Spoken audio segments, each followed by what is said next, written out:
Welcome to POC Nurse. Let's do a CCRN question. Question: which of the following is the primary treatment approach for transfusion-related acute lung injury? The answers are A. High-dose steroids, B. Intubation and mechanical ventilation, C. Diuretics to remove excess fluid, and D. Immediate cessation of the transfusion and supportive care. And the answer is D. Immediate cessation of the transfusion and supportive care. Why is this the answer?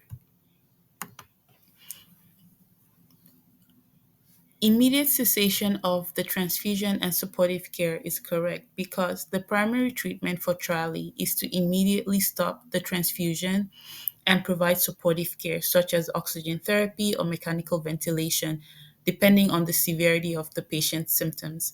High-dose steroids, diuretics, and other treatments are not typically helpful in TRALI and may even be harmful. So, the hallmark symptom of TRALI is that respiratory distress. And usually, when you give a blood transfusion and there is any kind of reaction, the first thing you do is stop the blood. And then the next thing would be treat whatever symptoms the patient is exhibiting, is showing. So in this case, if the patient is in respiratory distress, you want to support the patient respiratory wise. You may give the patient supplemental oxygen. How you deliver that oxygen will probably depend on on the severity of the patient's respiratory distress. If they can breathe, you could maybe give oxygen by nasal cannula. They might need a non-rebreather. They might have to go on CPAP, BiPAP, or they may have to be intubated. I just find this question a little interesting, but I'll move on. The answer A, high dose steroids, is incorrect. Steroids are not routinely used in the treatment of TRALI. While steroids are sometimes used for conditions like ARDS, they have not shown benefit in TRALI and can potentially delay recovery. The answer B, intubation and mechanical ventilation, is incorrect. While intubation and ventilation may be necessary in severe cases, the first step is to stop the transfusion.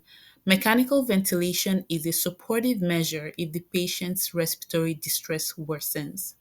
The answer C, diuretics to remove excess fluid, is also not correct. Diuretics are not indicated for TRALI as it is not caused by fluid overload, which would be the case in TACO, transfusion associated circulatory overload. TRALI is a form of non cardiogenic pulmonary edema due to immune mediated injury, not volume overload. So, TRALI is a result of an immune response to the blood transfusion. Thank you for watching. Please like, share, and subscribe, and I will see you in the next video. Bye bye now.